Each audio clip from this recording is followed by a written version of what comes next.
نماز میں تکبیر بھول جائیں تو کیا حکم ہے؟ نماز میں اگر اللہ اکبر کہنا بھول جائیں رکوع یا سجدے میں تو اس سے نماز پہ کوئی فرق تو نہیں پڑتا؟ نہیں جی، کوئی فرق نہیں پڑتا۔ تکبیر تحریمہ والا اللہ اکبر تو لازم ہے، اس کے علاوہ جتنے بھی اللہ اکبر ہیں وہ سنت ہے، وہ فرض نہیں ہے۔ خواب نبوت کا 46واں حصہ ہونے کا مطلب۔ خواب نبوت کا 46واں حصہ ہے، اس کا کیا مطلب ہے؟ دیکھیں، اس کا مطلب یہ ہے کہ اگر خواب سچا آیا، بعض دفعہ سچا خواب بھی آتا ہے، تو وہ نبوت کا 46واں حصہ ہے۔ یعنی خواب میں نبوت تو 100% وحی جو ہے نا، نبوت سے مراد وحی ہے، وہ تو 100% درست ہوتی ہے، لیکن خواب بھی کیا ہوتا ہے کہ آپ وحی کے 46 حصے کر دیں تو ایک حصہ جو صداقت ہے، سچائی ہے، وہ خواب میں پائی جاتی ہے، یعنی اس کو وحی سے کچھ نہ کچھ مناسبت ہے، تو اسی وجہ سے خواب سچے بھی نکل آتے ہیں، لیکن 100% نہیں ہے، کیونکہ 100% ہوتا ہے تو عین وحی بن جاتا نا، وہ تو پھر نبی کا خواب بن جاتا۔ تو یعنی ایک ہمیں نا مثال سے سمجھایا گیا ہے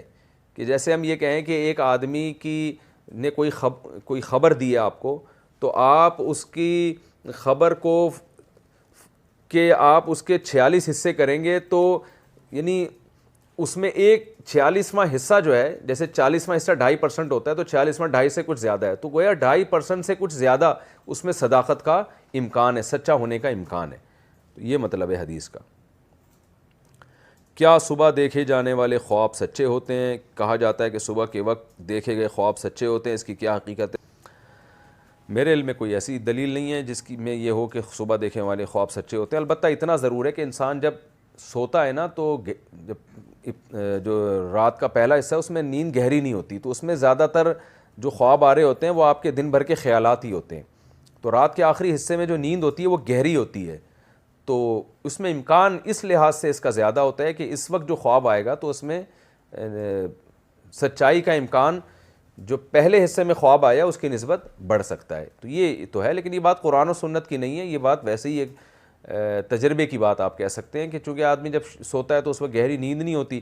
اور اس میں اپنے خیالات کا دخل زیادہ ہوتا ہے، اس میں یعنی وہی جس کی نسبت اللہ کی طرف سے، خواب جس کی نسبت اللہ کی طرف سے، اس کا امکان نسبتاً کم ہوتا ہے۔ تو اس لحاظ سے یہ بات کسی حد تک درست معلوم ہوتی ہے کہ رات کے آخری حصے میں جب آپ گہری نیند میں ہوتے ہو تو اس وقت جو خواب آتے ہیں اس میں سچائی کا امکان زیادہ ہو سکتا ہے۔